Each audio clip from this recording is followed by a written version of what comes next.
Howdy, folks, and welcome to another day in the Milky Way. Oh, we're going to have a great show for you. We're going to be talking about Wild West times with my good co-host and friend, David Null, Hawkeye Two Feathers. Thank you for being here and being part of this wonderful day that we're celebrating here. I don't know what we're celebrating, but it's a good day. It's Tuesday, and it's August the 1st. That it is. We're in the middle of dog days, and greetings and blessings to all y'all out there. You know, all y'all. And we hope that you're doing well, and we always think of you in our prayers every day. So hopefully, we will entertain you some tonight. If nothing else, we'll make you crazier than a bed bug. That is so true. Yeah.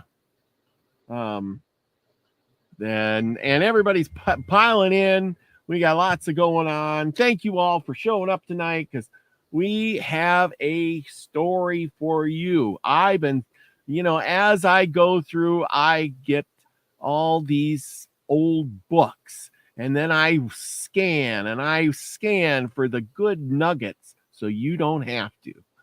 And don't you just love that? But anyway, that's what we're doing here, scanning through these nuggets of information. And I don't have a PDF on this, but I'm going to read it to you, and we're going to discuss some of this because this was one of the most fascinating stories I've found yet. I mean, there are a lot of stories in this book, and they're small and they're short, really short. But this one here is a little bit longer, but it's very interesting. And it deals with some of the first people to go out west. And it makes you wonder how much of our history we've changed, or either the story is so fictitious that it blows my mind. So you be the judge of it. I'm not saying this story is true, but I'm not saying this story is fake either. I'm just saying that this story opens a lot of questions and that we tend to not understand. And our history is gone. So this is what it starts out with. This is the adventure of Captain Isaac Stewart, who probably saw the gold mines of California before 1782. Okay, so this account we find in a selection of the narratives of outrages committed by the Indians, published by Carlyle and Archibald in London in 1808, in memorandum by Dr. Meese. In the margin, informs us that he was from South Carolina, and the doctor gives a reference to Columbian magazine, such and such. In proof, London gives the narrative as taken from Stewart's own mouth in March 1782. It appears to us quite clear that Stewart must have actually visited the mines of the Sacramento and the Gila, which are now attracting so much attention. This narrative is as follows.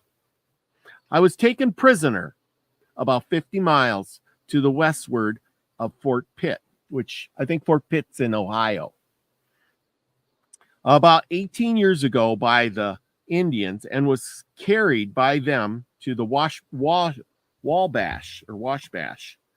with many more white men who were executed with circumstances of horrid barbarity. It was my good fortune to call forth the sympathy of Rose, called the good woman of the town, who was permitted to redeem me from the flames by giving me my ransom, a horse. After remaining 2 years in bondage almost amongst the Indians, a Spaniard came to the nation, having been sent from Mexico on discoveries. He made application to the chiefs for redeeming me and another white man. In the like situation, a narrative of Wales named John Davy. Now, you're talking, Celtic or a Celtic Irish kind of guy. Now, these people had been captured by the Indians and they were being traded, basically, trading in flesh, which they complied with, and we took our departure in company with the Spaniards and traveled to the westward, crossing the Mississippi near the La Riviere Rouge, or Red River, up which we traveled 700 miles. When we came to a nation of Indians, now this is where it gets really important. So listen up. We came to a nation of Indians remarkably white, and whose hair was of a reddish color, at least mostly so.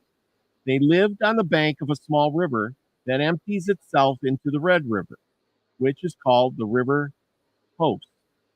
In the morning of the day after our arrival amongst these Indians, the Welshman informed me that he was determined to remain with them, giving as a reason that he understood their language, very little different from Welsh. So, what do you think of that? Indians with white complexions and red hair speaking a language that's almost Welsh. Now, this is when it really gets interesting. My curiosity was excited very much by this information, and I went with my companion to the chief men of the town, who informed him in a language I had no knowledge of, and which had no affinity to that of any other Indian tongue I ever heard, that their forefathers of this nation came from a foreign country. Did you hear that? A foreign country. And landed on the east side of the Mississippi, describing particularly the country now called West Florida. And on the Spaniards taking possession of Mexico, they fled to their then abode, which means where they're at now. And as proof of the truth of what he advanced, he brought forth rolls of parchment, which were carefully tied up in otter skins, on which were large characters written with blue ink. The characters I did not understand, and the Welshman, being unacquainted with letters, even in his own language, I was not able to know the meaning of the writing. They are bold, hardy, interpreted in people, very warlike, and the women beautiful when compared with other Indians. Okay, what do you make of all that? I'm still formulating an opinion. I am taken back by that. When I read this, I thought, oh my goodness. In a way, this is telling us it's just too bad that the Welshman couldn't read. Yeah, what did you say about, did you say West Florida? West Florida, yes. It says the country now called West Florida. Well, that must be different because West Florida doesn't reach the Mississippi River. No, but on the west side of Florida, yeah, you would have the Panhandle or Tampa.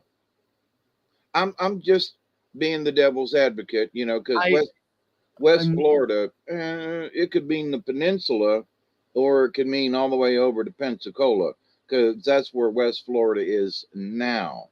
Yes, I agree.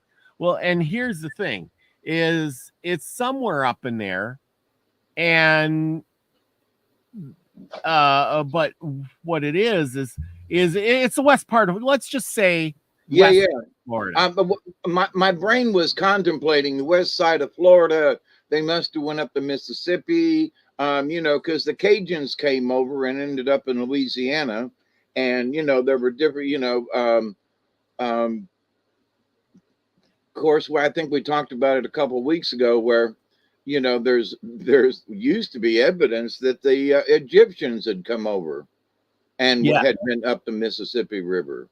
So, you know, I find it interesting in that, mostly in that, you know, we think we know the whole story when here's an Indian tribe west of the Mississippi with red hair, you know. Yeah, well, and that's the whole thing.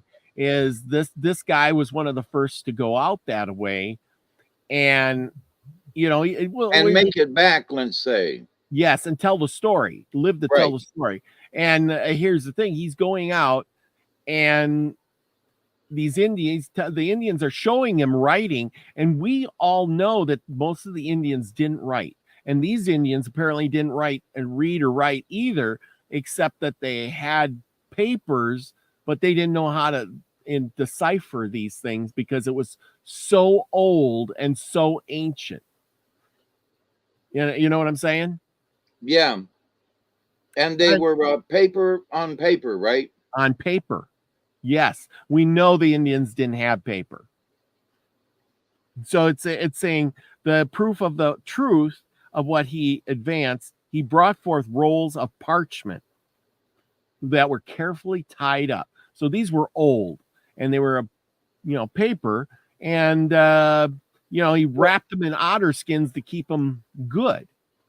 And with the words carefully tied up, in other words, they were kept in high esteem. Yes, yes, yes. Because whatever was written on it, and he says it was written in blue ink, and we know that the Indians made red, they made black, they can make all these colors, but blue and purple were kind of hard to make. The blue beads were always the as we research, were always the thing, to have blue beads. And I don't think they did blue real well. So to have blue. There are, I'm thinking, there are, depending on the plants in their area, there are purple berries that right now are blooming on the, I'm trying to think of the name,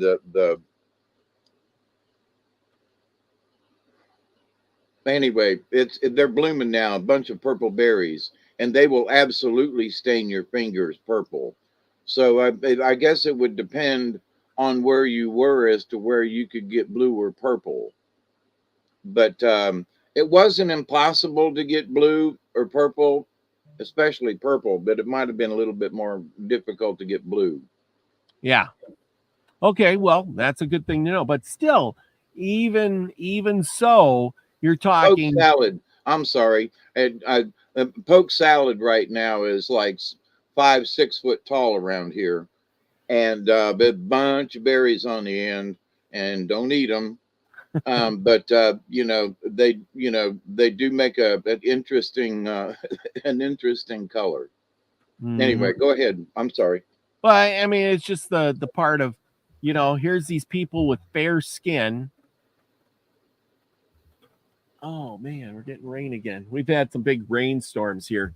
I can hear it raining again. It's like, oh man, oh man. So the point is, they got reddish hair. Crystal Shaman says, I have white skin, strawberry blonde hair, and I'm a descendant of a very historical Eastern Cherokee chief. And that might be true because, the thing is if they were there, they probably weren't the only tribe. And what survives, as we found out, is usually language, and your DNA is passed on to others. And even though they may have intermingled with the Indians that were black hair and different descent, they would have passed on those genes for red hair, which would emerge in, their great grandchildren, probably. And it would have taken several generations for them to have wiped out the black hair. Yes, exactly. And then, it would have taken a while for, because the two genes would have been fighting red, black, and it would have been 50-50 at least, Yeah. But yeah, it would have taken a while for a tribe with reddish hair to have developed. Well, and that's the thing is if it's Celtic or whatever, the Celtics on Wales, they were those were islands. Those people were all boat faring. They could have been, Viking descent or, stuff like that. And then got caught in a storm, headed down the coast, ended up in Florida and said, our boat broke, which is common. Their boat shipwrecked. And now they're stuck there. They intermingled with the Indians. Eventually, the Indians couldn't read or write. And the person who knew how to read and write died off and said these papers are really important. But we don't have those papers today because more than likely that Indian tribe was killed, probably extincted, either through, like we talked about, the genocide last week. And if that would have happened, that disease would have come through, people would have come through, all these different things, and it could have wiped them out, or they could have mingled with other tribes. And then again, the DNA, the language, the papers could have all got lost. Burnt in a fire. Probably got lost. Yeah. Yeah. I mean, even if they would have made it to, say, halfway modern times, the army would have come through. Oh, that's an Indian village. Burn it to the ground. And papers are gone. So it makes you wonder why they were always, burning the villages. Did they know that maybe there might have been some information and they were trying, this is my conspiracy theory talking. You can determine what you want, but did the higher up, the military guys, the soldiers, the grunts, maybe even the generals didn't know, but was there a order from higher up than that said, hey, when you get to an Indian village, make sure you burn it down. Get rid of all the evidence. We don't want to have anything come up that says, hey, you're a descendant of the Celtics. You're a descendant of the Vikings. Here's some parchment papers that say we have deed to this land, and so forth and so far. We were here first. Could that be? Possibly, but I would think that it would be more whatever was on the parchments might have been the lost books of the Bible. I mean, to the point of conspiracy, I don't think that the grunts on the ground, they just wanted to burn the Indian out. I don't know if there was a higher conspiracy, because it wasn't known that the Indian population had any kind of anything that they any history that they would want to destroy. The history they found were in the mounds and stuff like that, and they destroyed stuff there. But I don't know if there was a higher conspiracy, because none of the Indians were known to have any kind of parchment on them, unless it was from the white man. Mm-hmm. But I would say that, that the word was out, burn them out, period. Just burn them out. Yeah. And I think it would have been, if the soldiers had seen red-haired Indians, that would have been something that made it back through the ranks. Did you hear? We wiped out a whole tribe of red hairs, I got a scalp, Well, but see, here's the thing, is if this was just one small single tribe of, say, 50, 60 people, and like they said, they were warring people, and say another tribe got guns before they did, they could have wiped them out themselves. Because that's what kind of was already happening. The guys with horses, with guns, they were, the Sioux were that way. They got the horses and the guns, and they were wiping the other tribes out. Here's my enemy. I have the best. Even in the eastern side, the British would say, here, we're going to give you guns to this group, and you're going to go wipe out that group. Yeah, we'll do that. Florida was a good example. Remember, we talked about the red somethings, and I can't remember the ones. And one group pitted the other group, and they went and killed their enemy off. They thought they were doing a great thing. They didn't just realize that, hey, they're Indians too. And then after they got done, it was the classic example. Well, you killed your enemy, and now we're going to round you up and put you on a reservation. And if you don't do it, we're going to kill you. And so the story goes. So, but yeah, that was, I thought, then the language, see, that's another thing. You just can't make up a language. And you couldn't, here's this Welsh guy. He gets there and he's like, hey, they speak my language. I'm way out here in the middle of nowhere. I got people that speak my tongue. I don't have to learn it. I can stay right here. I'm happy. I want to stay. I mean, where did they learn this from? And it would have been interesting in that, because it might have been Old Norse. Could be. Which he doesn't say in the book. He said they speak my language, but was it like at that time current present day language, or was it the older Celtic? I'm just posing that as they're talking my language, but was it their current language, or was it the 1,000-year-old Celtic language that he, Oh no, I totally get that. But I mean, think about it. It's like this. If I went to, another foreign country, and you went, say you went to China, we'll just use China, for example, and you're traveling through China and you come across, everybody speaking Chinese, and you come across a village that speaks all American, you're speaking English, everybody's speaking English. You'd be like, hey, I like it here. I want to stay here. I don't want to be traveling through this country where, I mean, even if you couldn't understand it really great, or it was kind of broken English, I would feel more comfortable. Would you not? That, like, right. Well, but my point is that it would be like English versus, hey, y'all, how you doing today, versus ye old tavern down ye cartway. You can understand it, but Old English versus Southern drawl, you can understand it, but it's, okay. Yeah.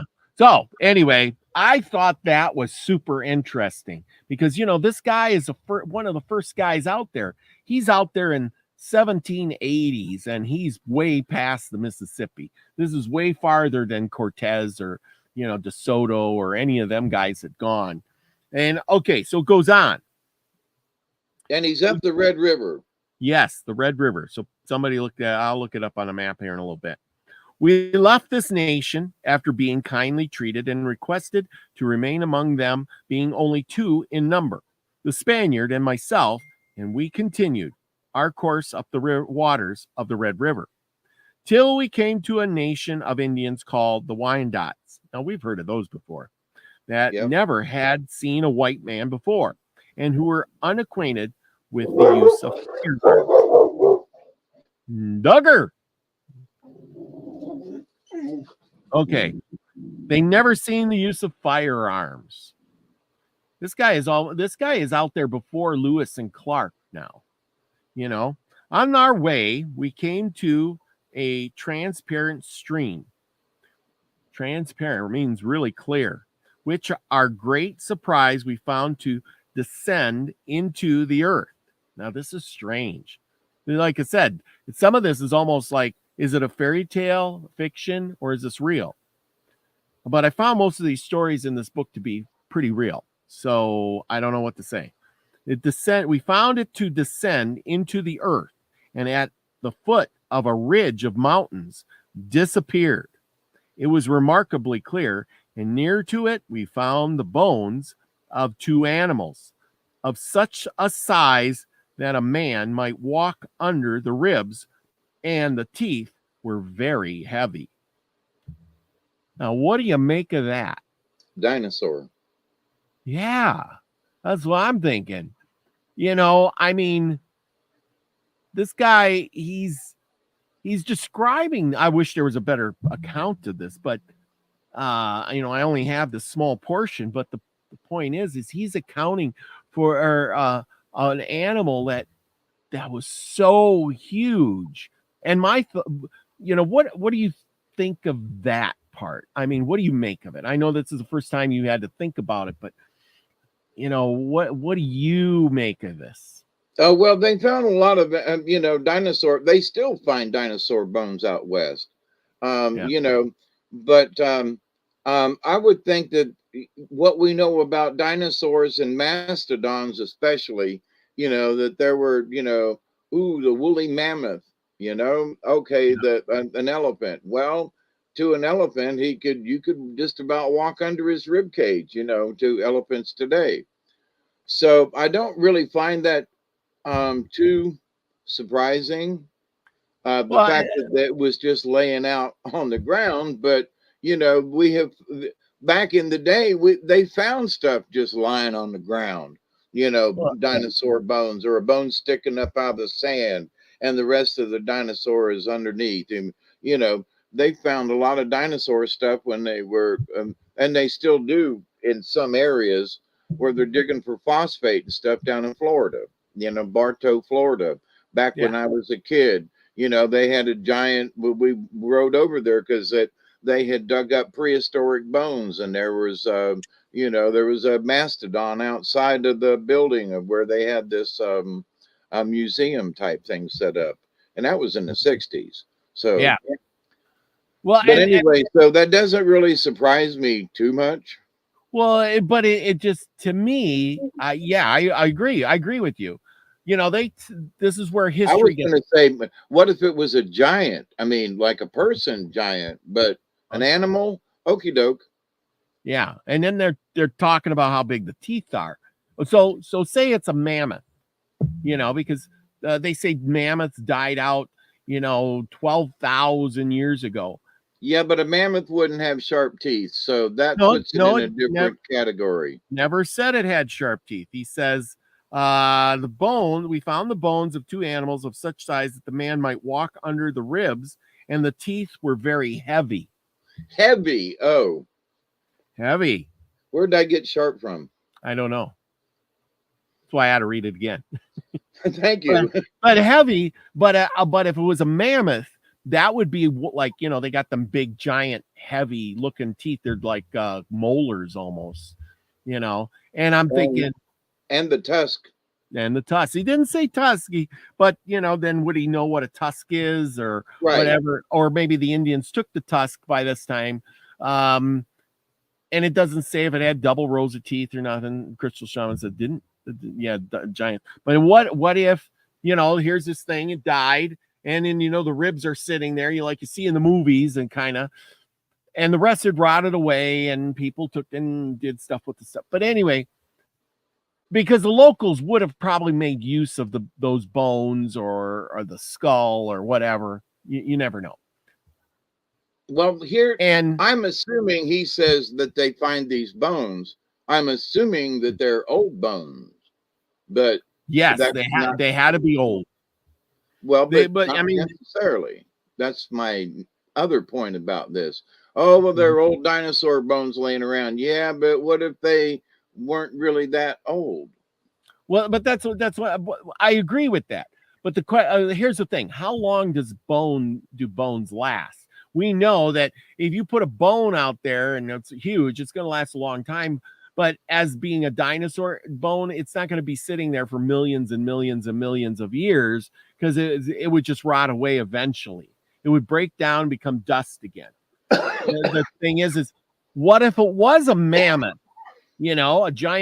Couple giant mammoths that died, and maybe 100 years before, say, I'm just making this part up and saying, say it died 100 years ago, those bones, the rib bones, could possibly still be there. And they would have been gone, and all you could see is this rib cage, and that there's two critters there. The teeth last for a long, long time. Those are hard to destroy. And then you would come across them not knowing what they are. And then you would move on. You'd be like, well, whatever. These were two giant animals. We don't know what they were. But my thought is that history tells us, scientists tell us, that mammoths lived 12,000 years ago, and then they died off. I know that a bone won't last 12,000 years exposed to the sun and the moon and weather and all of that. It won't last 12,000 years sitting out, but it might last 100. or 200 years, maybe being that big, maybe just guesstimation. That means that maybe there was mammoths several hundred years before that. You see what I mean? That Right. changes their history altogether. But maybe these were the last two and they died of maybe the Indians killed them, or maybe they died because of some kind of weather change, a cataclysm of some sort. Who knows? Maybe they got struck by lightning. They could have died of old age. And that too. Maybe they were two males and they were already, you know, elephants live, you know, 100 years or something, or 50, 60 years anyway. And say they were alive for 50, 60, maybe we'll just say 100 years even. They died off, and then, you know, 200 years later, these guys come rolling by and see these bones. That means there was mammoths at least 300 years before that. You see where I'm going with that?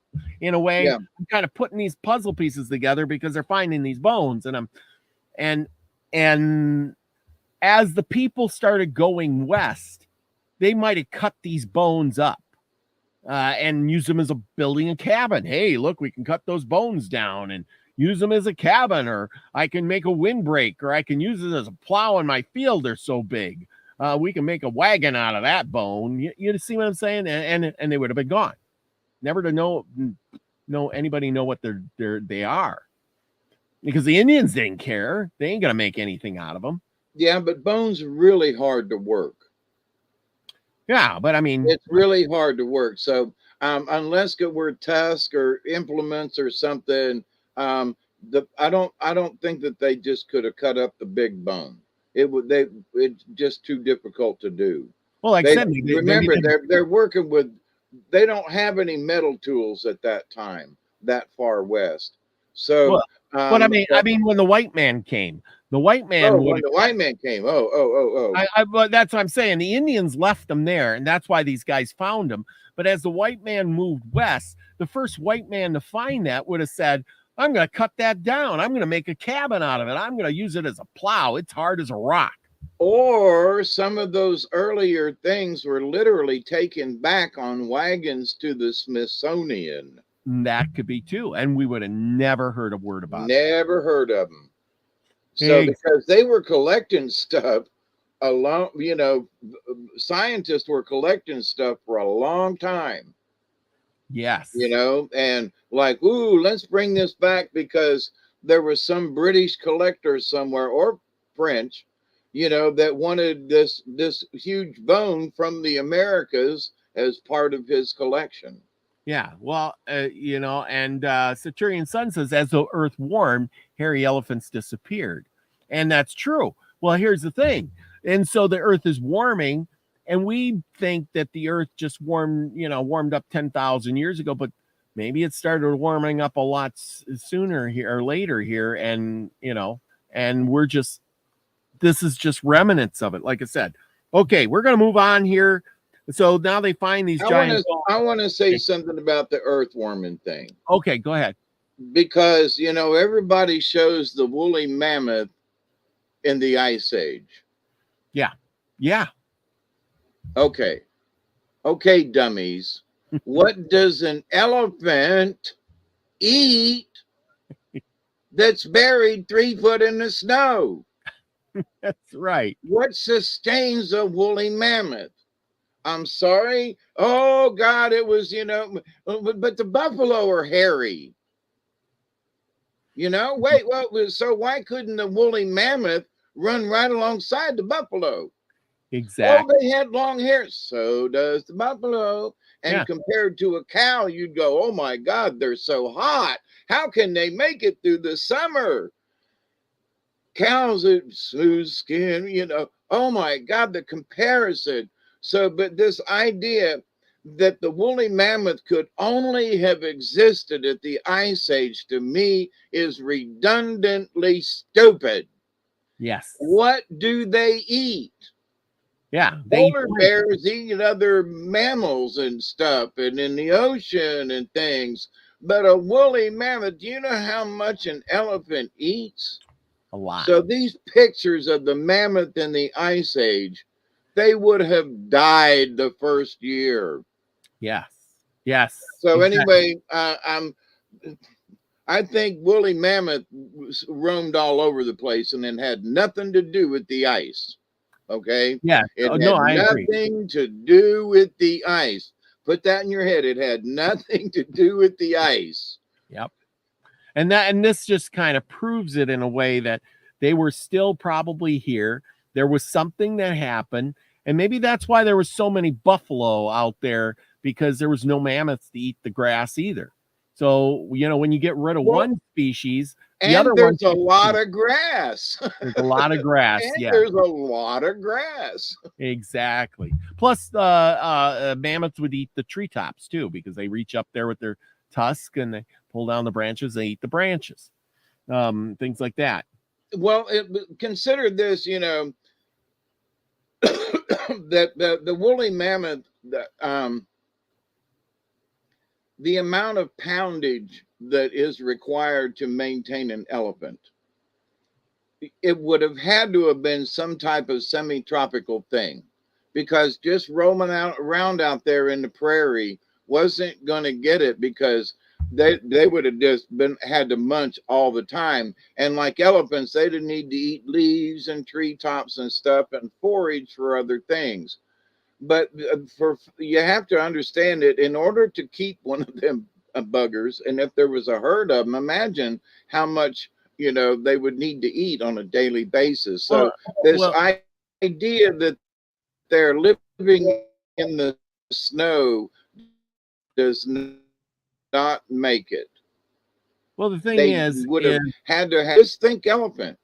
What does an elephant require? well, an elephant eats a So I lot of tree believe branches. that all them years ago, yeah, well, but there aren't many trees out west until you get into No, certain no, no, areas. no. But Wait. You didn't listen to the story correctly. oh, Here it okay. I'm says sorry. We didn't we finish. found. We interrupted. Okay, it says here at the foot of the ridge of mountains. They're talking about the stream, and it found to descend into the earth, and at the foot of the ridge of mountains disappeared. It was remarkably clear, and near to it we found the bones of two animals, such a size that a man might walk underneath the ribs. So they're real close to the mountains and water. And what grows near the mountains with a lot of water? A lot of trees. So they're in an area where there's a lot of trees next to the mountain. They're not on the plains. We're not on the plains. Oh, yeah, yeah. And then we found these two animals. Okay, so that tells you in that little bit of a hint that they're near the mountains with fresh water. They're near the mountains with lots of trees, because that's what you find when the closer you get to the mountains, the more trees you're going to get. Farther away you get, the plains, and there's less trees, less water too, of course. So it just kind of reinforces that these mammoths would have been eating trees. Well, but I'm also suggesting that there would have been a much more diverse, lush environment back then. Yes. Well, More yeah. diversity. There are very few animals that just eat one thing. Yeah. And see, here's the thing is, as if the climate changed in some way, that these animals might have died off because, hey, there ain't enough trees for us to eat. Maybe there's not enough grass for us to eat. Maybe there was too cold of a winter and then they died of that because the climate is, getting colder and the grass didn't grow and the trees didn't bud out. You know what I'm saying? I would, because of the size of them things, I would have said that it got colder, that they had a mini ice age, and that they were driven to extinction because of the ice age, but they needed a lot of, banana leaves and stuff. I mean, they needed to have a lot of things in order to maintain their size. Yes, exactly. Okay, we're going to move on. So now they're way out there. They're near the mountains. The nation of Indians who had never seen a white man lived near the source of the Red River. And there the Spaniard discovered, to his great joy, gold dust in the brooks and riverlets. And being informed by the Indians that a nation lived farther west who were very rich and whose arrows were pointed with gold. We set out in the hope of reaching their country and traveled about 500 miles till we came to a ridge of mountains, which we crossed, and from which the streams run due west. And at the foot of the mountains, the Spaniard gave proofs of joy and great satisfaction, having found gold in great abundance.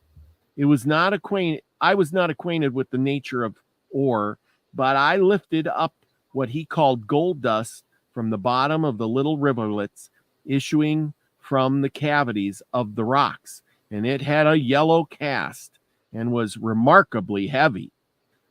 But so much was the Spaniard satisfied, he relinquished his plan of prosecuting his journey, being perfectly convinced that he had found a country full of gold.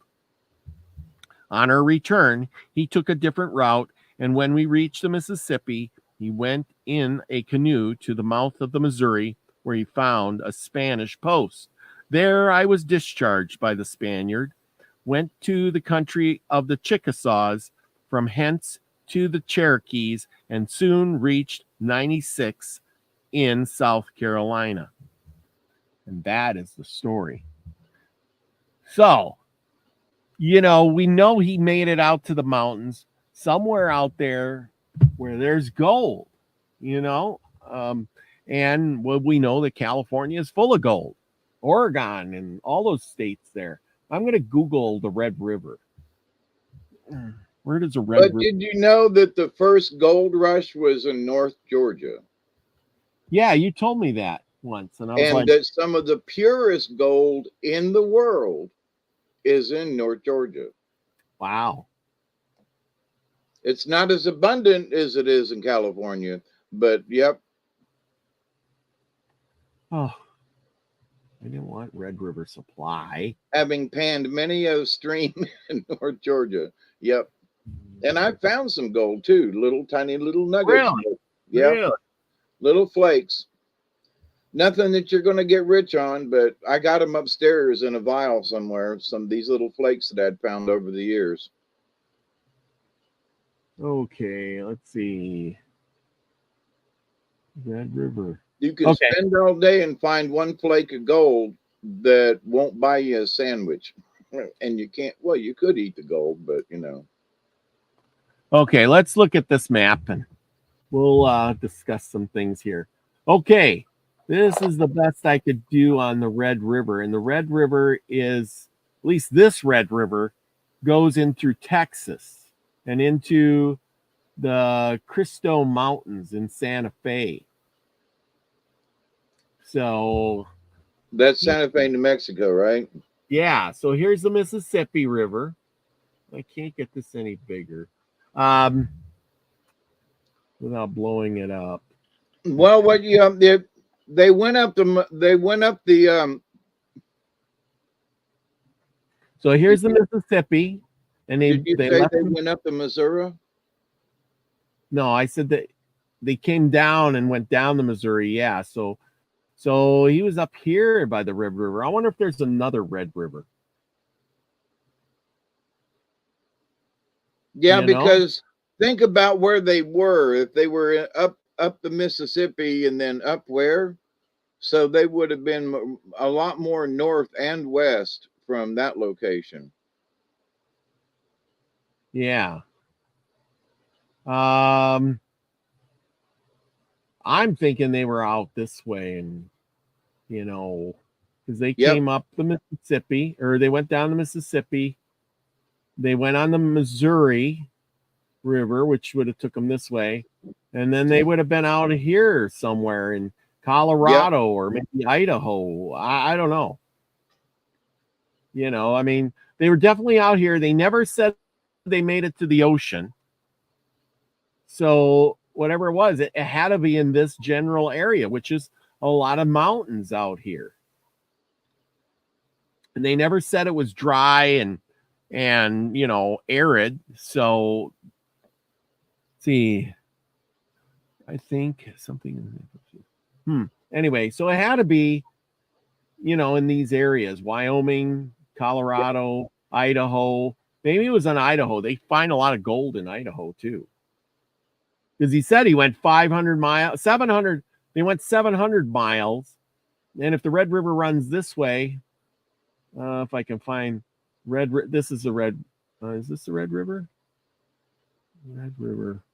And it goes into New Mexico somewhere. And then they went 700 miles from there to there. And then they went 500 miles after that, which would have either put them in Idaho, probably, or Utah, somewhere in this area. Who knows?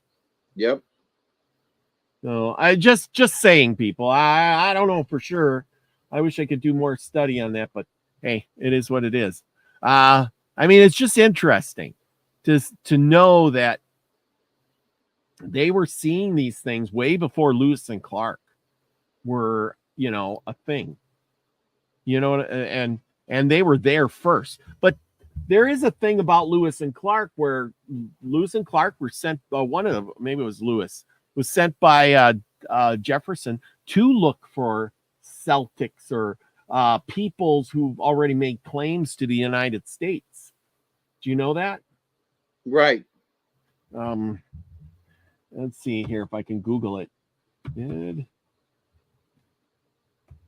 When you talked about Lewis and Clark them many episodes back, I think that was brought up. I recall something about that. Yeah. Because it's like, while y'all are there, find out if anybody lays claim to any territories.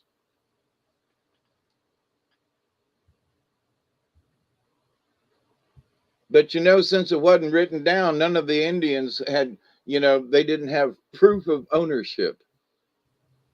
They did not have entitlement to the land because it wasn't on a piece of paper. Okay.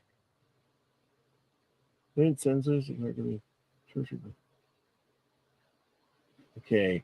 Why did exporters bring why did the signals results secret message to Congress regarding specific Americas? Oh, okay. Here. Leave it loose. Oh, here. Okay. Listen to this. And this may prove my point, and prove this guy right. Okay, listen to this. This is on Reddit. Till that, Thomas Jefferson believed Lewis and Clark would encounter woolly mammoths, mountains of salt, and a race of Welsh-speaking Indians along their journey west. Why would he think that? Because he read this guy's book when he got home. Yeah, I mean, literally, that's all this stuff. But yeah, that's, he read this guy's book and then he said, hey, you got to, you're going to find these. I mean, he's saying everything that's in this story. Maybe not the mountains of salt, but Welsh-speaking Indians and woolly mammoths. Well, the mountains of salt might not have necessarily been mountains, but there's the Great Salt Lake. That's right. That's right. So, mountains could be, like, oh, man, there were huge amounts. Well, does that mean a mountain of it or, a Great Salt Plain? So, but to the point, though, they did find huge amounts of salt when they made it out there. But, it wasn't in the form of a mountain per se. Yeah, well, like I said, it's just church did not belong to the United States at the time. Okay, I can finally get some food. I'm going to go to Lewis Clark. Try and read fast. Intention. So let's take this conspiracy a little further. Yes. Okay. Because we love conspiracies. We do. So if Thomas Jefferson said that, okay, that there might have been red-haired folks and woolly mammoths. So we're the ones that came up with the woolly mammoth, and then it shows up is that's what Jefferson said, so, but here's the thing. So that means that the scientific community Yeah. was aware that there were large elephant like called the woolly mammoth. Yeah. All right. Yeah. Yes. Otherwise, how did he know to call them that? Exactly. You know what I'm saying? Yes. So Oh, I well, do. woolly mammoth. So where in the hell did he come up with the name woolly mammoth? And well, Yeah. okay, so well, maybe they're still out there. And but what if they had found them? Then what Yeah. would have happened? Would they have sent another expedition out there to like capture one, to kill it? You know, and if they did find bones like that, did it make it into Lewis and Clark's journal, or were they told to like put it in the other journal or to not speak of it? Yeah. You know, Exactly. I mean, it's like if you find some big bones, don't write it down.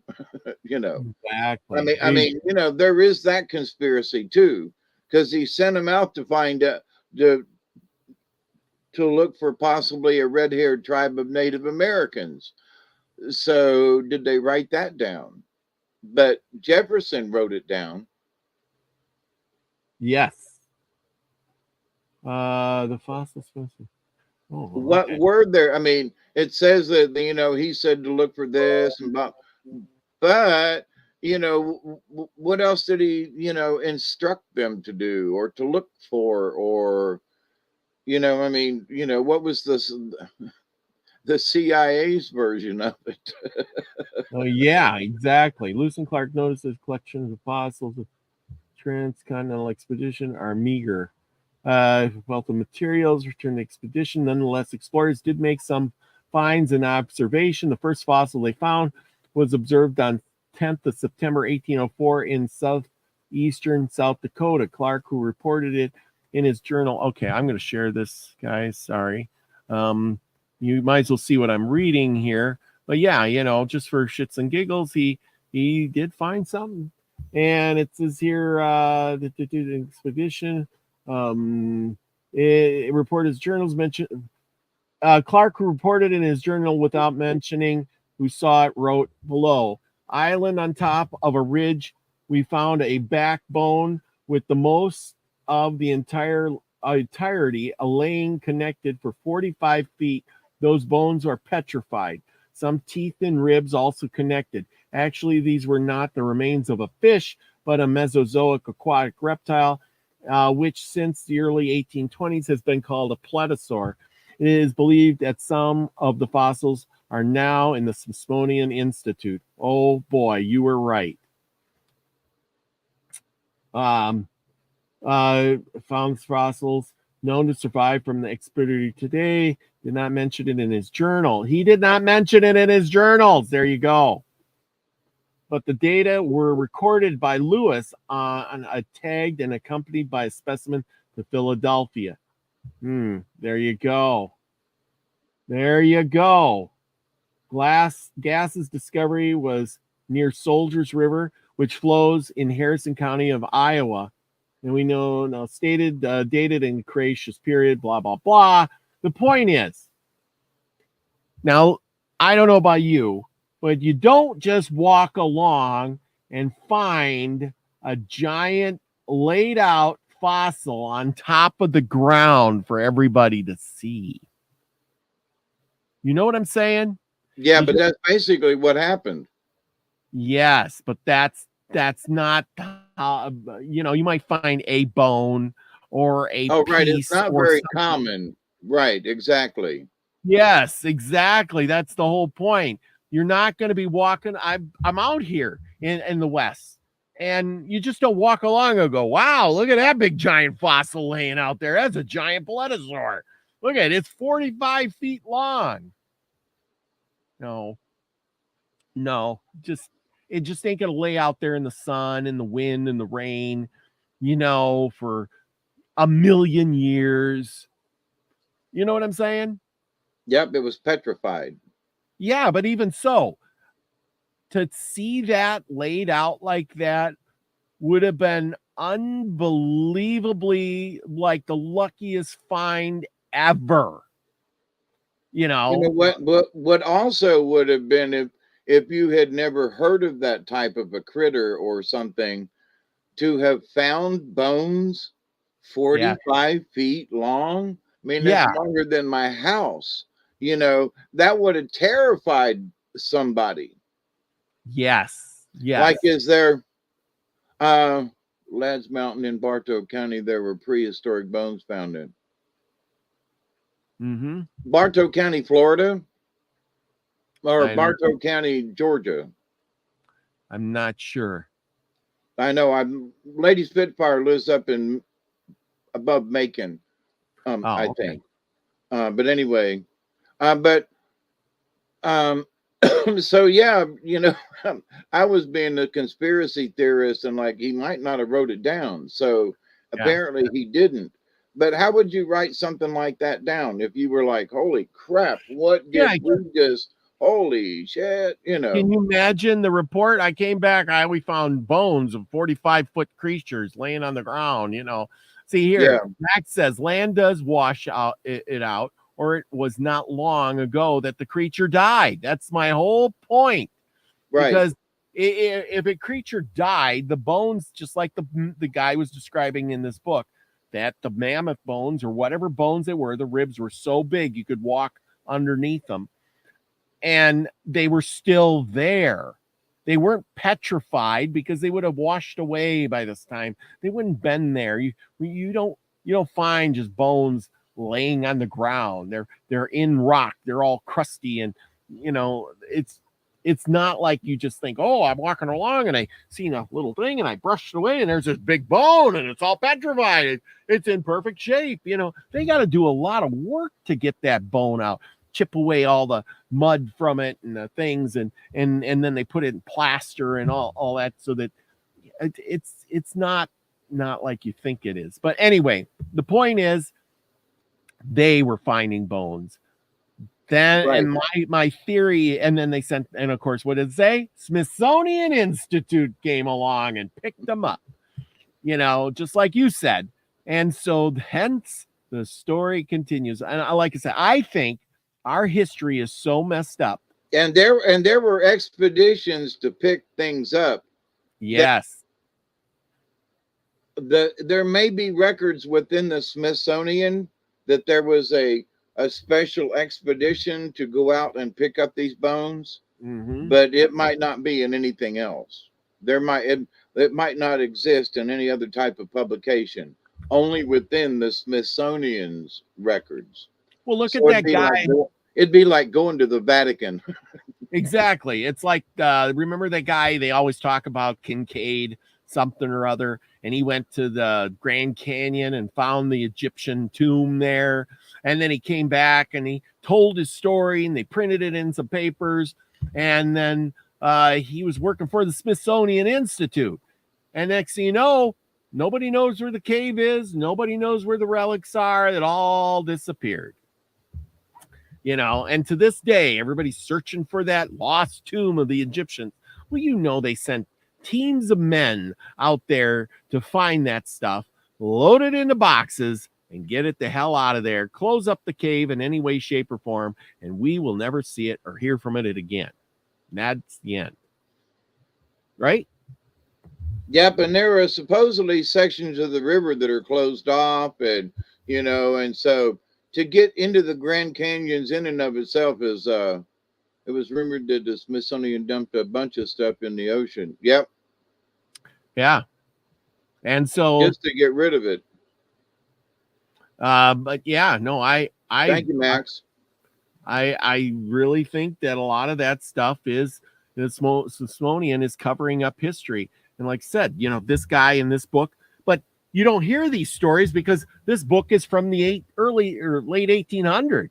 I think this book was 1880 something or other, and it's telling the story of a guy who went out there in 1782 or so.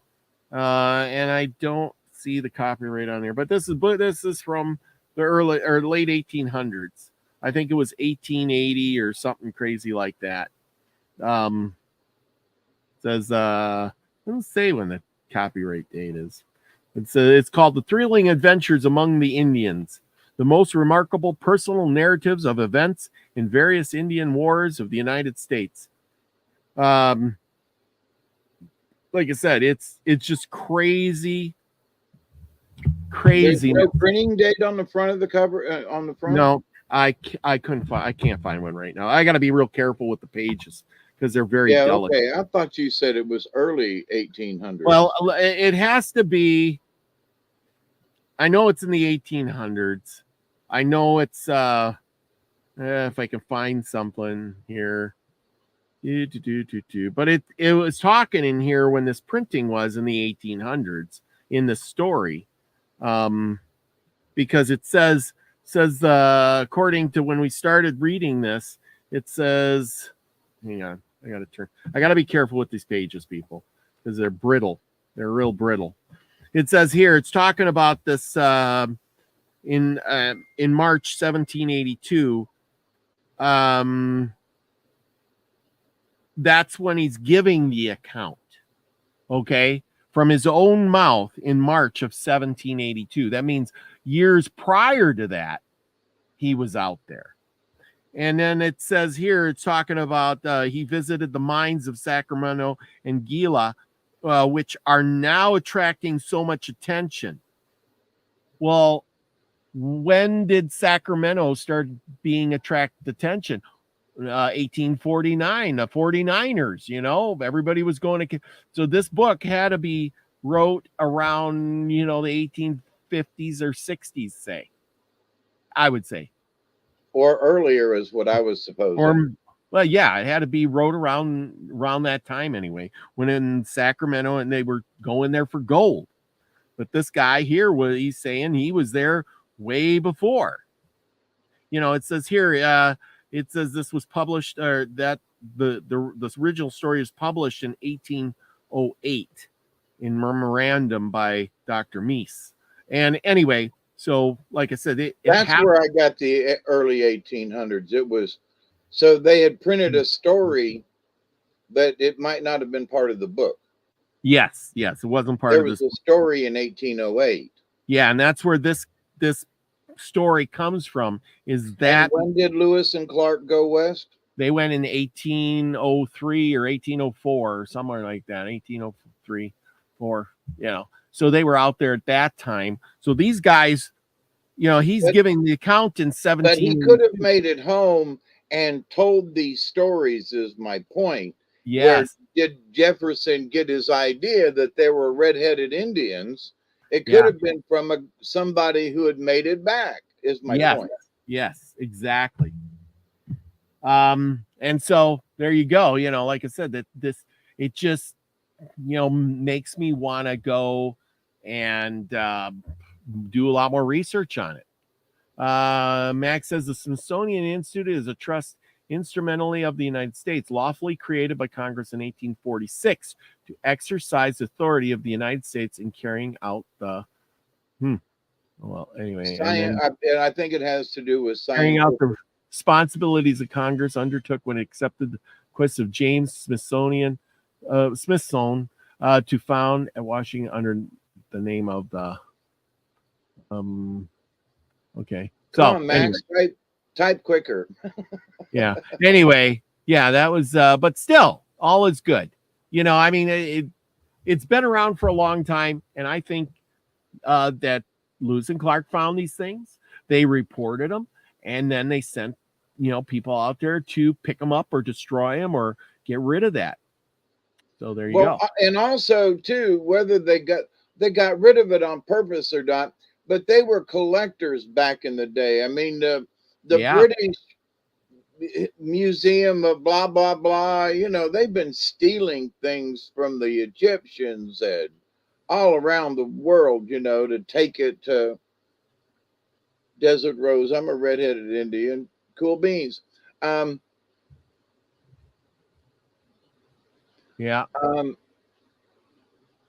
but they were toting stuff back to England Yes. before the Smithsonian was even started. And I I think the Smithsonian might have been started, just here, conspiracy theory, where the guy said, "Wait a minute, all of our stuff's going back to England. Hang on, whoa, whoa, whoa, whoa! Let's put. We need to start our own museum or an institute that will keep these relics within our own borders." yeah. You Yeah. know, because they were toting stuff back all the time. I mean, one of the reasons why the Spanish were over here was, to find gold, but guess what? To take it back to Spain and Right. anything else they found, Exactly. it Exactly. was to tote it home for souvenirs, History destroyed. Anyway, okay, that's enough for my story. I hope you all enjoyed that. It was great to discuss that. I was on the edge of my seat for days now, itching to tell that story because I thought it's so fascinating. Out of all the stories in here, most of them are about, Indian attacks, women chopping up Indians with axes, or Indians chopping people up or shooting them or torturing them or something. But this story had a whole different twist to it. Why it's in that book, I don't know. Here he finishes it out. To found at Washington under the name of the Smithsonian Institution and establishment for the increase and diffusion of knowledge among men. Congress delegated the authority and responsibilities of. Yeah, there we go. Okay. Well, I am set. But I would tell you, some of them rich men said, "We don't want to send that back to England. No, no, no. Sorry about that. We're gonna keep it here." But anyway, like a hunting foundation, or a hunters club. I'm getting the heck. Heck of an education. Thank you. You're educated now. We'll give you a diploma. Send it out tomorrow. Yeah, man. One of the things too is that between you and I, Robert, we've been able to, over these many issues and discussions that we've had over these last couple of years, to recall, well, remember we talked about this, or didn't this come up over here, Yeah. or so that, and we have wonderful folks in the chat room too to remind us, Absolutely. and to keep us up. But I want to reiterate something about the woolly mammoth. Yes. If you've got this thing, not just for you, Robert, but for other folks, they needed a lot of stuff to eat. So wherever they were, they had to have a lot of roughage, a lot of poundage, just like the buffalo roamed. They needed a lot of stuff to eat. Now, maybe the woolly mammoth, roamed along with the bison. Who knows? But to the point, though, that, because as grown up as a kid, oh, it's got to be cold. They're woolly, But then when I was out west and saw what a buffalo looked like, I was like, why can't a woolly mammoth live here? And I was in the South Dakota area. We went to Mount Rushmore. So, and we camped overnight in that area and spent some time anyway. So, the idea that, why couldn't they have lived there? But to live up at the North Pole, ooh, it had to have been cold. And anyway, so just think about what it would take to raise an elephant, and just think about that with the woolly mammoth. Amount of food you'd have to feed them. Oh, amazing. Board of Regents now has 17 members. But anyway, so we're gonna. Is it story time now? I see it. Yes, it is. 11:11. I had pulled up already, and then we were talking, so I was like, "There we go." As soon as it comes up here, we were ready, and let me get mine pulled up.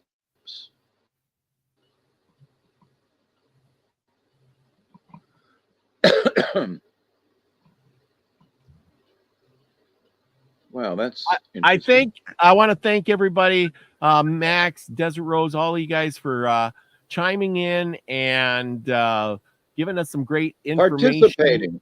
Yeah, participating. Max with the good information on the Smithsonian.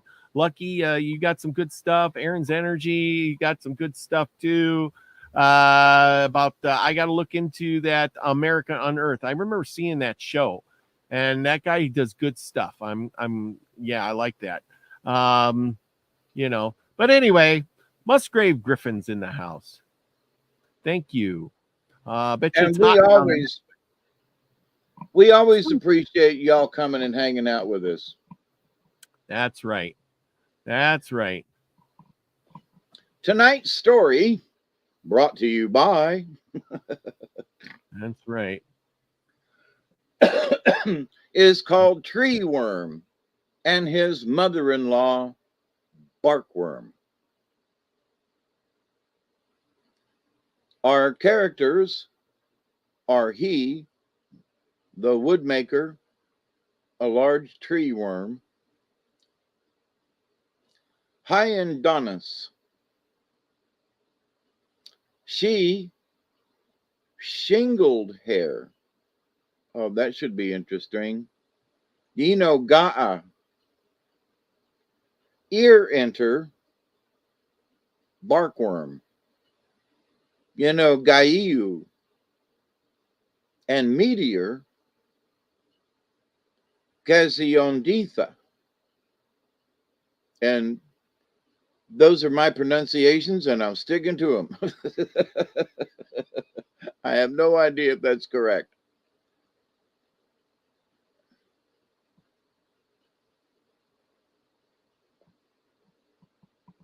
Are we ready? Absolutely. Okay. Hyandonis was walking along with all of his effects in a bundle. He didn't know where he came from or where he was going, though he knew he was going in a northerly direction. Whenever darkness overtook him, there he put his bundle on the ground, went inside of it, and spent the night, if he didn't find a hollow tree to sleep in. He traveled a long time. Then one morning he came to a precipice. It was very far to the bottom, and he didn't know how he was to get down with so large a pack on his back. At last he put the pack on the ground, and going to a basswood tree, stripped it of bark, split the bark into strings, tied the strings together, and made a long rope. Then, fastening one end of the rope to a hemlock tree on the edge of the precipice, he let the other end down, took hold of the rope near the tree, and lowered himself. Soon he was at the end of the rope, and he clung there. The bundle on his back pulled the upper part of his body over till he was in nearly a horizontal position, face upward. He couldn't see where he was. He almost touched the ground, but he didn't know it. He thought, what can I do? I can't hang here long. Maybe I had better let go and fall. I can't get up and I can't go down. He decided to let go of the rope and fall. As soon as he dropped the rope, the pack on his back touched the ground and his head rested on the pack, but he thought he was falling all the time. At last he said to himself, I'm tired of falling. I'll try and turn over a little so I can see where I'm going. He turned and found that he was on the ground, saying, Oh, how I have been delayed by not knowing that the ground was at the end of the rope. He got up and went on. When night came, Hyandonis slept in a hollow tree, or in his bundle. He traveled many days. When he was tired of traveling, he looked around for a good place to live in. At last he stopped where the trees were only a short distance apart. He built a cabin, took his pack inside, and arranged his blankets, pouches, ladles, and bark bowls. The next morning he went out to hunt for food. He saw a deer, pointed at it, and the deer fell dead. Every kind of game was under his control. When he went home, he didn't carry the game. He stood near the house and said, "Let the game I have killed be piled up there at the door. Let it be dressed and hung up to dry." In the morning, the meat was drying and a pile of skins lay at the door. One day, when Hyandonis was hunting, he saw Gassionditha and, pointing his finger at him, killed him, for he wanted the skin for a pouch. Going further, he killed a panther and then a fox. Now, thought he, I'll have 3 new pouches. The next morning, the 3 skins were hanging on the side of the cabin. What will I do with these pouches? Thought Hyandonis. Then, taking down the skin of Gassionditha, he said to it, "Stand here, alive." That instant, Gassionditha stood alive before him. Hyandonis brought the 3 skin pouches to life, had them stand inside the house. Soon it was known that a man who was full of witchcraft had settled down in the neighborhood.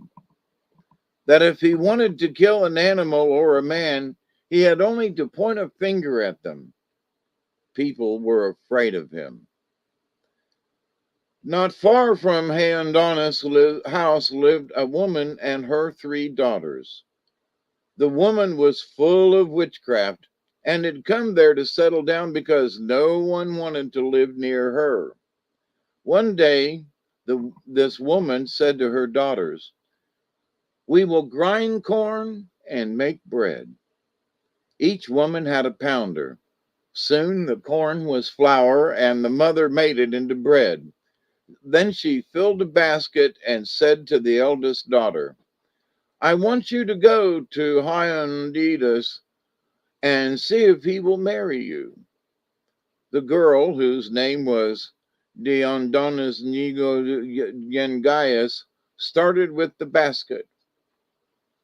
Hyandonis saw the girl coming with a basket on her back, and he thought, "There is a woman coming, and I think she is coming to see me.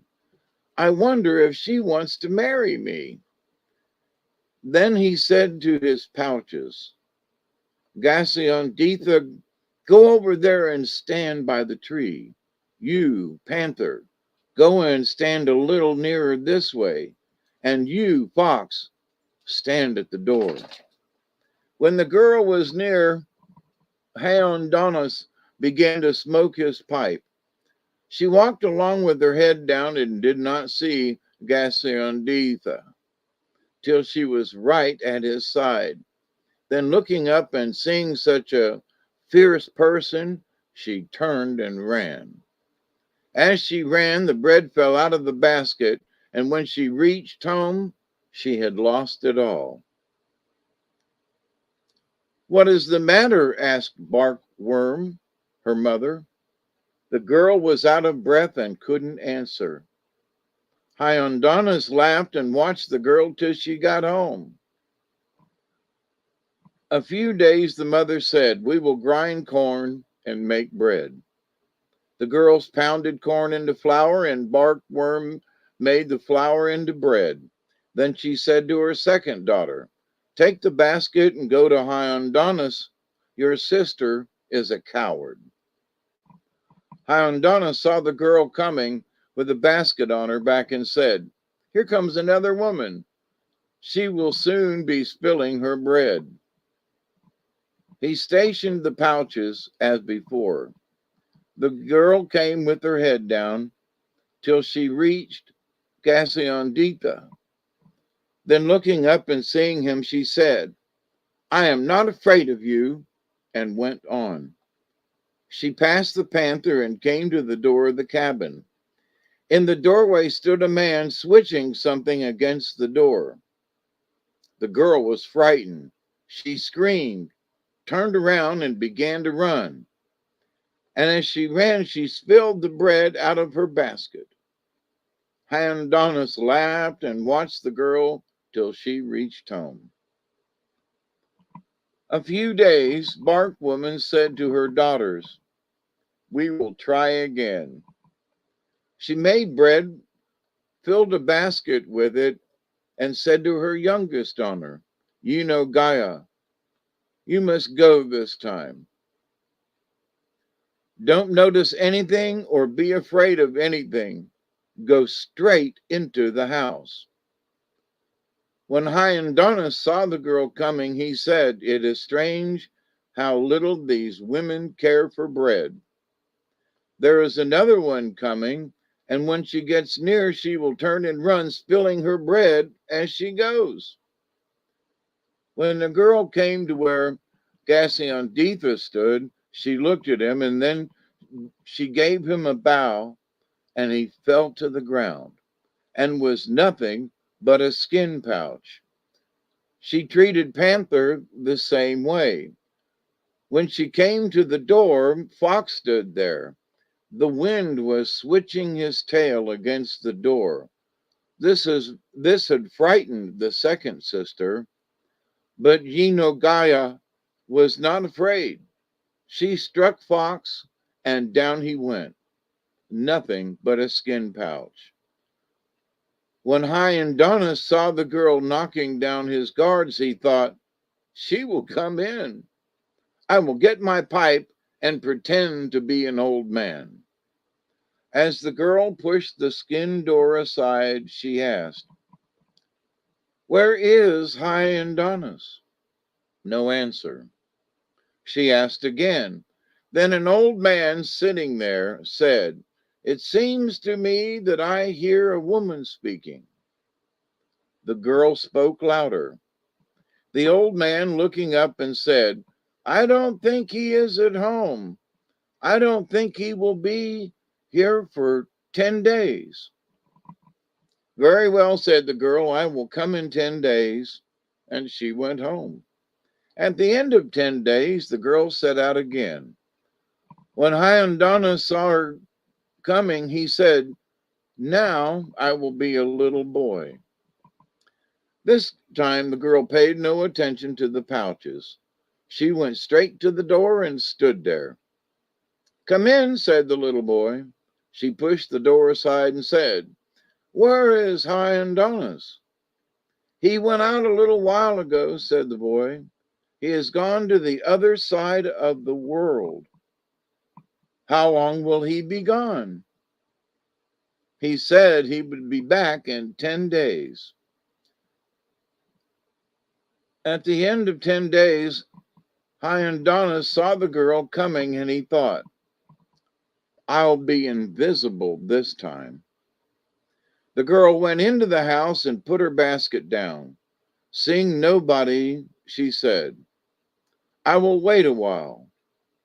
And she sat down on Hyandonis' couch. Hyandonis laughed. The girl jumped up and ran home, forgetting her basket. "Where is your basket?" asked Barkworm. The girl gave no answer, but her mother knew where it was. Hyandana had cleaned the intestines of the game he had killed, filled them with blood and meat, and cooked them and hung them up over his couch. Some of these intestines clung to the girl. Barkworm took them and said, "Thank you, my daughter. This is good meat. You must go again tomorrow." The next morning, the girl started.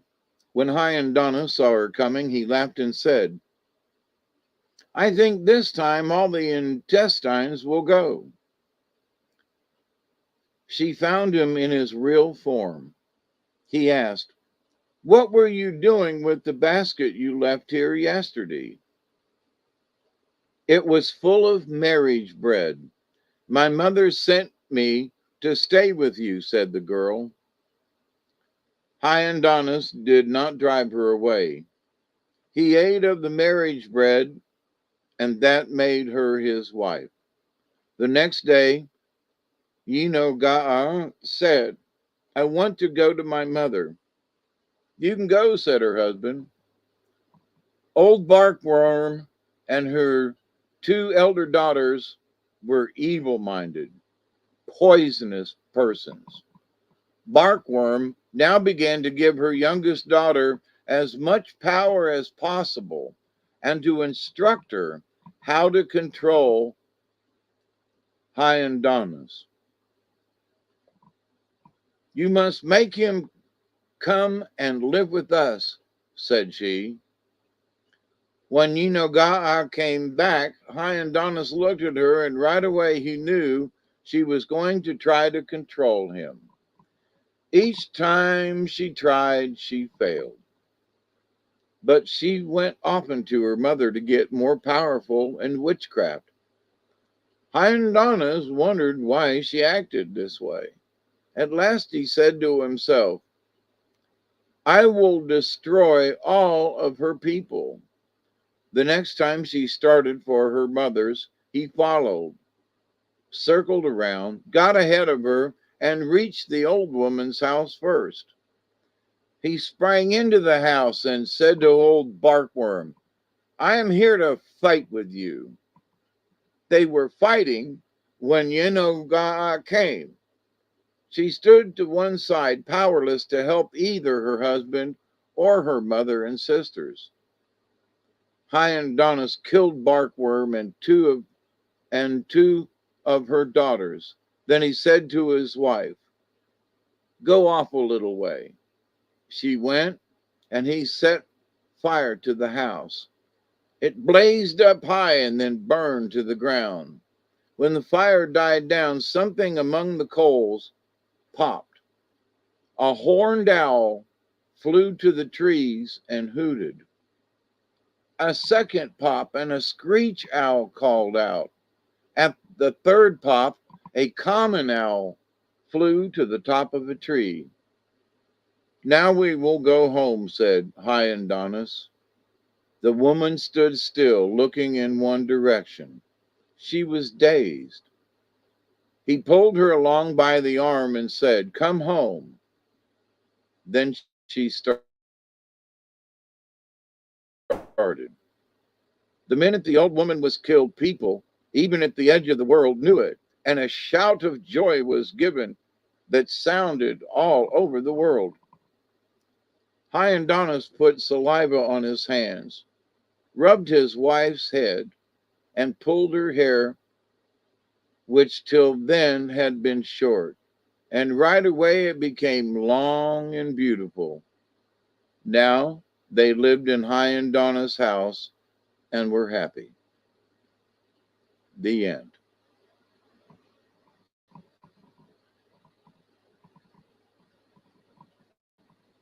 Wow, that was good. How about that for a story?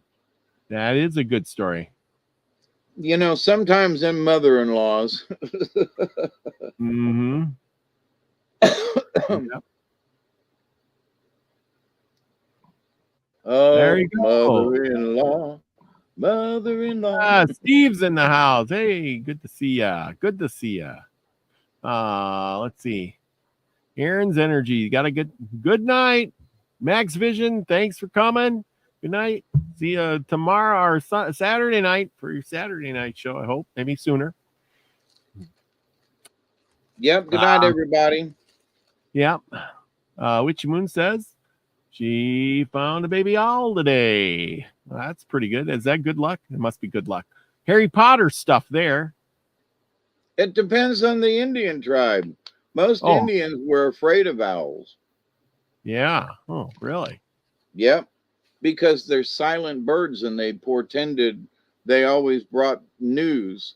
Well, if you see an owl or an owl's hooting, there's news there, and too many times it portended bad news. So yeah, owl medicine is strange. Yep. Many tribes are scared to death of owl feathers.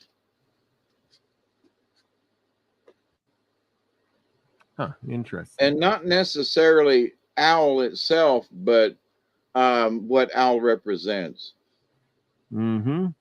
Oh yeah, maybe we'll get owl for a card tonight. I don't know. I don't know. I was sort of thinking the same thing. But who knows? Who knows? We just got to sit here and be patient. Yes.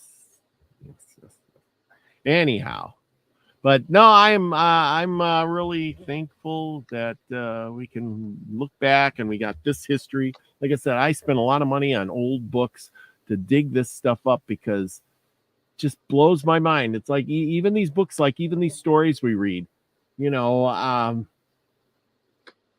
there is, so much information that's in those stories themselves, wisdom and things that you just can't recapture. You'd have to recreate everything to get back to that point. You know what I'm saying? Yeah, and one thing, like for example, the book, with that story, the redheaded tribe, but also the fact that we could connect it to Thomas Jefferson, and how many people would have ever thought that Thomas Jefferson sent Lewis and Clark west to find redheaded Indians? Yeah. I mean, so it's a little thread of information in there that it's a hidden gem. Yeah, and why? Did he, like you said, did he get the whiff of this story? Thomas Jefferson, what did they say? He read a book or two a day. I'm thinking, wow, this guy Thomas Jefferson was brilliant. We can't even comprehend how brilliant he was. He was writing and signing the Constitution in his 30s.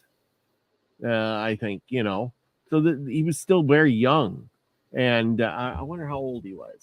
I'm gonna have to Google it now. How old was Thomas Jefferson at the signing of the Constitution?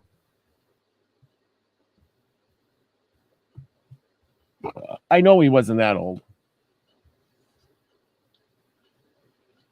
I think Ben Franklin was one of the oldest of the group. Yes. But I don't know how old. And boy, Ben Franklin was a real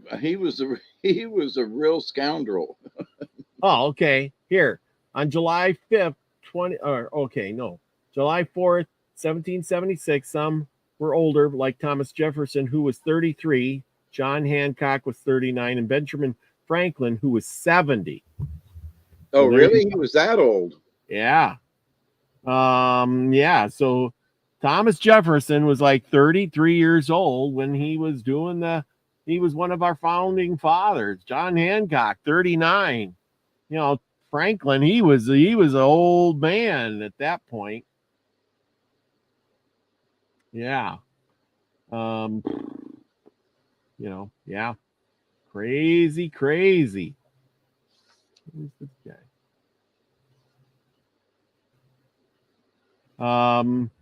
John Adams, yeah.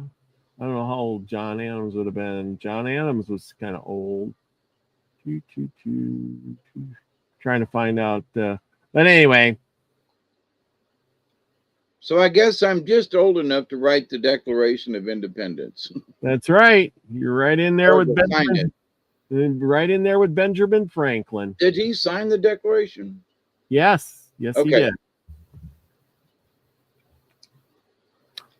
Michelle Can-Am Free is in the house, and she says life expectancy was much lower. That's right, because either you get killed off by disease, you get or you get killed off by Indians or the British or other people. It was pretty easy to die back in the day. You had to be pretty tough. I mean, people died because they, the rough times. You got a cut on your finger. There was no. You could die of tetanus easy. Yeah, there was no penicillin to cure you. And didn't have clean water, so that you could have died of dysentery. and you know what little bit of toilet paper they had. So just think about that. Yeah. And you know, you had to go out to the outhouse. Yeah. They said in America, the thing was a corn cob. Yep. The Romans, they were more advanced. They had a sponge that they washed out in vinegar. And the Chinese actually were the first ones to have toilet paper or paper of some sort to wipe their behind, especially the emperor. And he demanded a 2 by 3 foot piece of paper to wipe his own butt or somebody to And wipe. they had one of the kings, I can't remember which one in England, I believe, but also in China, they had literally butt wipers. Yeah. Yeah. That was their job, was to tend to the emperor or king or queen's rumpus. You know, maybe that's Yeah. why they call it a rumpus room. Never mind. Uh, She said, Michelle that says, was so they were far younger when they accomplished great things. That is so true. Nowadays, our politicians are so old, they gotta be held or, walked around and put in wheelchairs. And you gotta wonder if their mind is really, you know, functioning properly to make decisions for a whole country full of people. You have to question these guys were, when this Thomas Jefferson was 33, he was thinking pretty darn good. You know what I'm saying? He wasn't slow and melancholy, like, I don't know what my name is, 33,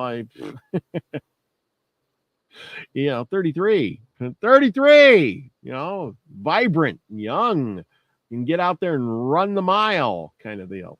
Anyway, work hard. Anyhow, what do you got for a card? Did you get a card?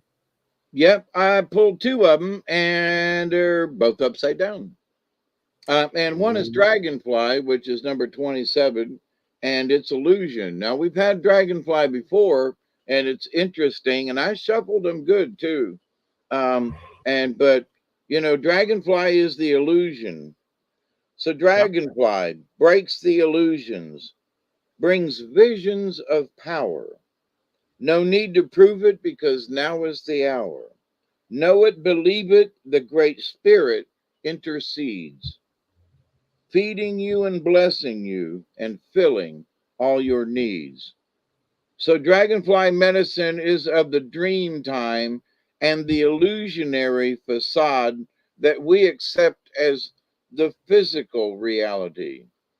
The iridescence of dragonfly's wings reminds us of the colors not found in most everyday life experience. Dragonfly's shifting of color, energy, and form and movement explodes into the mind of the observer, bringing vague memories of a time or place where magic abound.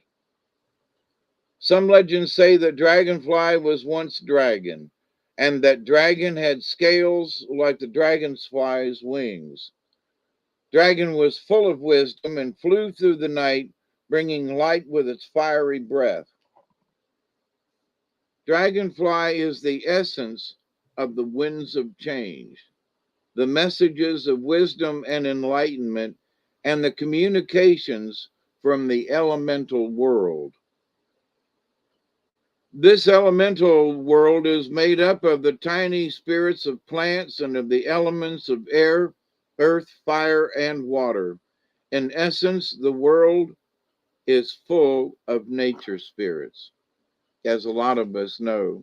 Now, the contrary of this, are you trying to prove yourself to someone else that you have power? Are you caught in an illusion that weakens your true feelings or minimizes your abilities? If so, you may have contracted dragonfly dive bombing. Is this the final crash and burn for some pipe dream that had no real purpose?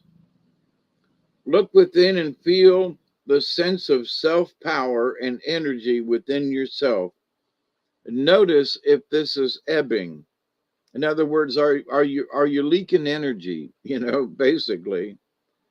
and find some point in time where you were deluded into believing that you would be happier if you changed because someone else wanted you to change.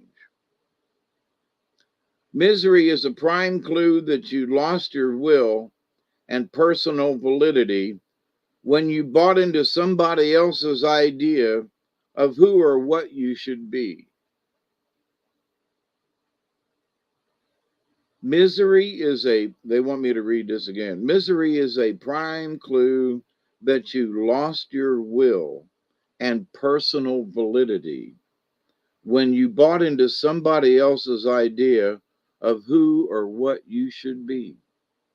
Folks are always trying to convince you, oh, you really ought to do this, or I mean, yeah, well, sometimes you need to listen and at least weigh your option. The illusion was that you would be happier if you did it their way.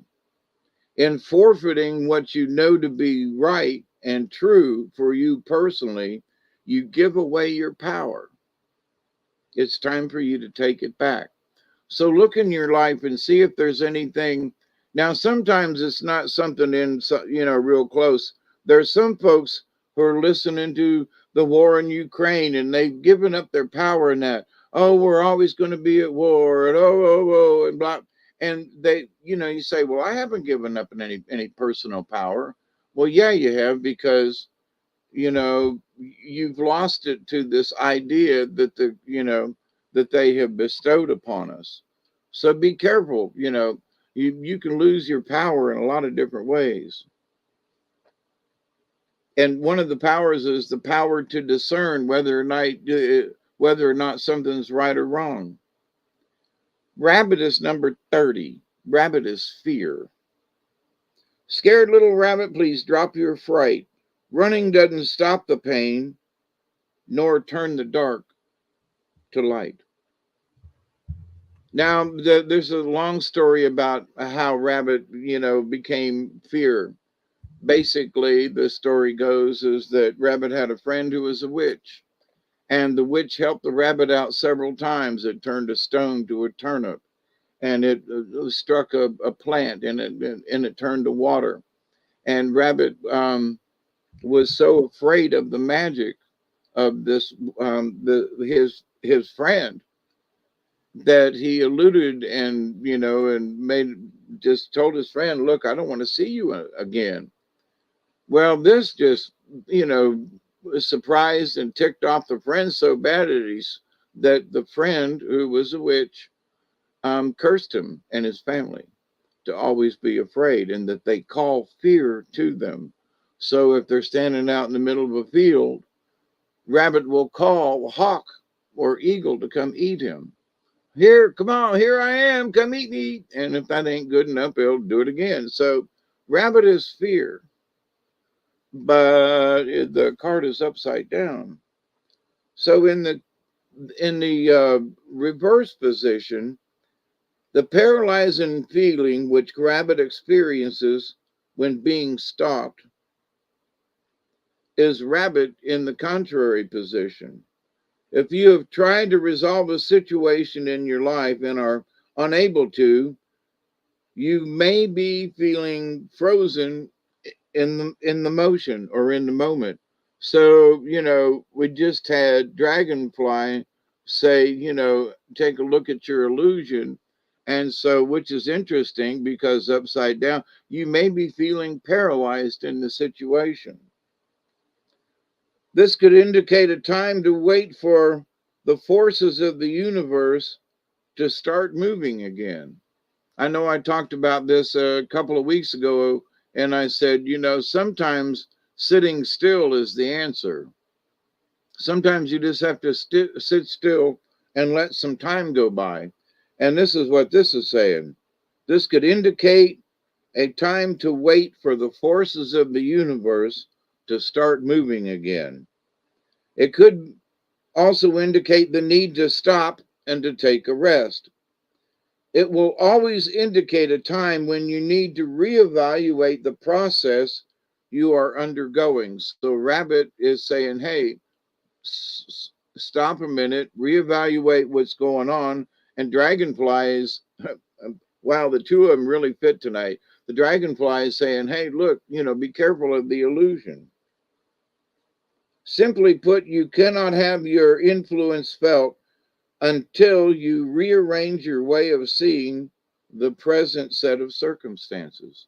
That's an interesting statement.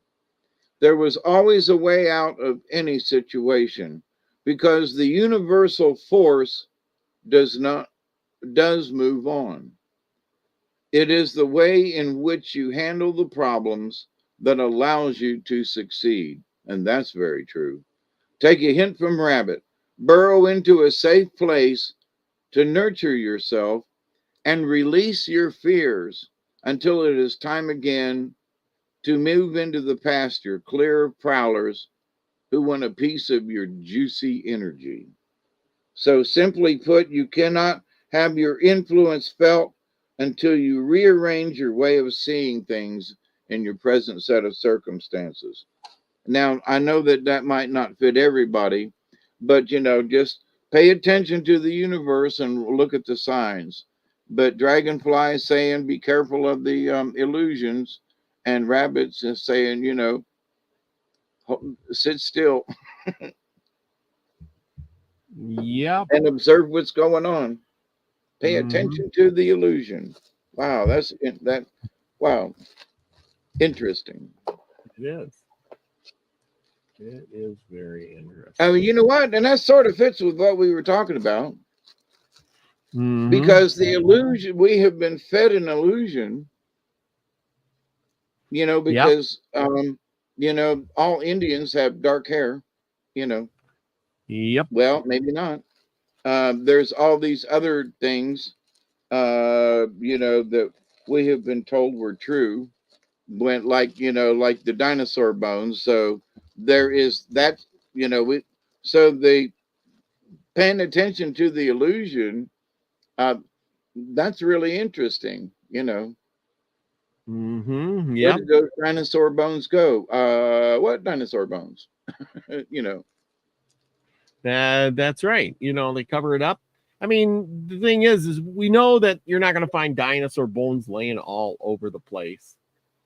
Just like you're not going to see, everybody's not going to walk out their door and see aliens flying over or Bigfoot flying, walking down the road. The thing is you get little glimpses, or you might see one here or there. And because, they're not everywhere, we just toss it to the side and go, it ain't real. I don't know. You've seen something else, whatever. And we blow it off because anytime there is proof, the government covers it up. Or they say, it ain't real. You're just seeing things. And then after a while, you start to question yourself. Did I? What happened? I don't know. And then people laugh at you, and people have pride in them. So, no, I didn't see anything either. I want to be like the crowd. I didn't see nothing. I know what happens to guys who say they've seen stuff. Their whole career goes down the tubes. So, you know what? I didn't see anything. Right? Yep. So. Except there, and then there are folks like me who are like, did anybody else see that? Well, yeah, but I mean, at a certain point, you start thinking about it, going, wow, did I screw up my life because I said I seen the aliens and everybody else is pointing at me? Oh, that's the alien seeing guy. We don't want to hire him at this job. He's wacko in his head. He thinks there's aliens talking to him. He sees Bigfoot out the back door. You know what I mean? Yep. I mean, I've had my channel now for quite a few years. And for those of you who, and I mean, you and I have been doing this for at least a year now. 2 years. How many? We're this is episode 89. 89. Wow. See, yeah. So that's 89 weeks. So 52 weeks in a year. We're pushing a year and a half at least. Yeah. Well, I mean, we missed a few weeks here and there. Right, but still we've been in existence, whether we missed we were here, But my point is though that if I were to go out and try to get a job now, they always check your social media. So if they typed in David Null and found that I had a channel and I'd been talking about all this conspiracy stuff and things, they might probably, not hire me, So Right. Yep. Chloe's seen something tonight. She saw something weird tonight. I was standing outside looking out the trash. There was a big full moon, a full moon tonight too, y'all. It was pretty last night. Yeah. Me and Elderberry sat on the phone and talked for 4.5 hours. Holy cow. He called me up about something to tell me about how good his pond was looking. And the next thing you know, it was 4.5 hours later. It was like 3 o'clock in the morning. And I was like, holy mackerel. But we were talking about the moon, how nice it looked and everything. But yeah, Elderberry, he's probably sleeping now because we were up all night last night. He was in here earlier, but he's like, "What's up?" Yeah. Anyhow, well, that kind of wraps up our show. I really tell you, I really enjoy this, and like I said, I enjoy bringing the great knowledge and discussions that we have here every week to discover our lost history, the Indians' lost history. This one wasn't so much about the Indians, but it was. It was about the red-haired Indians and this guy's exploring the unknown, meeting up with tribes that never seen a white man or never seen a gun, true explore back in the before Lewis and Clark.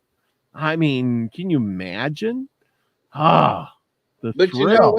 Anyone back then was an explorer. They had to be. Yes. All the pioneers, where they wanted to admit that they were explorers or not, every time they went out to get food, they were exploring, and if any of you have ever been in the deep forest, if of the Carolinas or anything like that, think about how pristine the United States was back then. Yeah, nobody picked it over. I mean, just my God. And the Native Americans, they didn't destroy things like the bones laying on the ground. They didn't go there and go, oh, look at its bones. What can we do with it?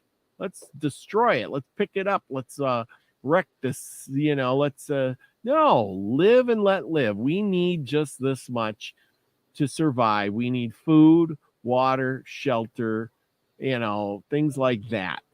And that's what they did. They didn't think about, I gotta build a monument here. No, I just need to build a hut so I can survive the night and not freeze and die. I need to catch a buffalo so I can eat today. You know what I'm saying? Yeah.